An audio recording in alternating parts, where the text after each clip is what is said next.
say Eduardo Marmolejo plotted all summer to kill Suzette York, who was 40, because she had put him in a class that he didn't like. So we're going to turn now to our human behavior expert, Dr. Wendy Walsh. Wendy, good to see you. Police say there were no red flags, that this boy was dangerous. Can parents do anything to prevent a child acting out like this boy is accused of doing? I find it hard to believe that there were no red flags. I think the red flags just weren't recognized. I mean, people are reporting that he plotted all summer for this murder. Well, was he telling people? You've got to take it very seriously. If someone is getting antisocial or showing signs of depression or anxiety or even joking about violence or murder, these are all clear signs that trouble could be coming. So the red flags, I think, were there, Don. All right, I want to go on to a New York Times report about an 83-year-old grandmother. Her name is Marie Kolstad.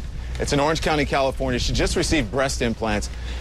You know, when you're in your 80s, I don't know, isn't any surgery a serious risk here? Do you see anything wrong here, that this kind of vanity hints of something at a much deeper level? I have to say, I think when you're 83, you can pretty much do whatever the heck you want. I'm a little bit biased here, doctor. Yeah, there are both sides to consider. I called Dr. Dean Ordon from the television show The Doctors, and he said he's operated on women in their 80s before and given them implants. And his feeling is the same as my entire Facebook following today, which is when you're in your 80s, you can do whatever you want with your body as long as you're healthy. So they do check to make sure their heart is healthy enough to undergo anesthetic, of course.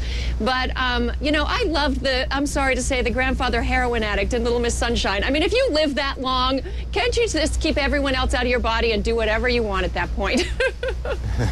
All right, so agreed. All right, let's go to the story of 10-year-old Thylane Blondeau. She's the girl in these pictures that you're about to see. It's in French Vogue, Wendy. What are your concerns for a child, and what are your concerns for young people seeing these photos of her like this? You know, it kind of reminds me, too. Remember Brooke Shields back in the 70s and 80s when she had these very adult-looking photographs and even movies where she seemed to be pretty grown up? Fortunately for Brooke, she's a highly intelligent woman and got herself really educated. But remember, she was 14. This is 10. And all of it is disturbing to me as a mother of girls. I think this is sexualizing a young girl, and it is sort of fostering pedophilia in our culture. We get upset when these private and public people are found with child porn on their computers. We talked about that last week, Dawn. And now we're just basically putting a version of child porn out in mainstream media on newsstands. It bewilders me. Dr. Wendy, thank you very much. Have a great evening.